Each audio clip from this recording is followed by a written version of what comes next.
大家好，我是小妈。说起月饼的话呢，肯定是高油高糖，但是今天我们来做一款不一样的，不用糖浆，不用碱水。首先准备白芸豆500克，用水提前泡1夜。第二天早上就满满一大盆，颗粒饱满，把皮剥掉，用手轻轻一搓就可以脱落出来，非常快速。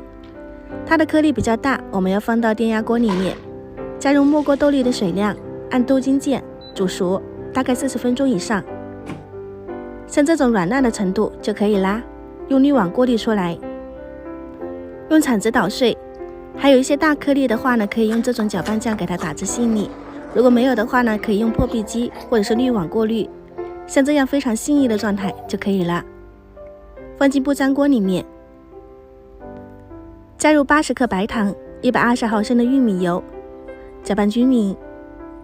这里整个状态和炒豆沙是一样的，整个过程大概10到20分钟，炒到水分完全蒸发，最后的状态非常细腻，而且不粘铲子，这样子就可以出锅了。分成2份，一份加入面粉揉成月饼皮，另外一份做成馅料，和豆沙的口感是一样的。月饼皮揉好后的状态一捏柔软，不干不裂就可以了。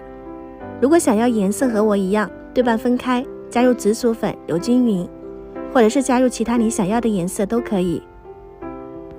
最后根据自家模具的克数，把皮和馅料都分成1:1的比例。打个比方，如果是50克的模具，皮和馅料都是25克一个。再把皮按成饼状，像这样子，把馅料包进去，收口捏紧，搓圆备用。模具里面像我这样子撒上1层玉米淀粉，多余的抖出来，再进行压模。这样的话呢，不影响花纹，也不会粘模。只要轻压一下就可以啦，不需要反复的压。接着我们提前预热烤箱，上下火150度，放到中程，低温烘烤15分钟。这样我们的桃山皮月饼就做好了，颜值高，口感好。前2天做的5仁馅大月饼，很多朋友说都是高糖高油，那么今天这一款是恰恰相反，清爽不油腻，吃进嘴里香甜细腻，入口即化。如果喜欢的话呢，不妨试一下吧。今天就分享到这里，喜欢我记得关注我哦，下期再见。